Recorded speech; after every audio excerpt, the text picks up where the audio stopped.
Articolo, parte terza.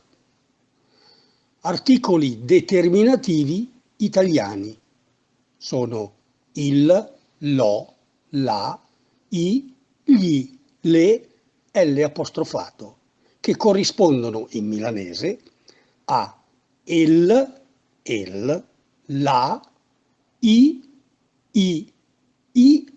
l apostrofato. Davanti a un sostantivo che inizia per consonante, senza eccezioni, le forme sono el per il maschile singolare, la per il femminile singolare, i per maschili e femminili plurali. Esempi: el gat, la donna, i gat, i don.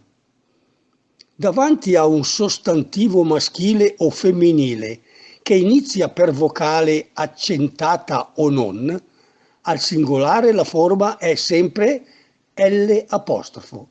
Esempio: la miss, l'om, l'aneda. Al plurale, sia maschile che femminile, sempre i.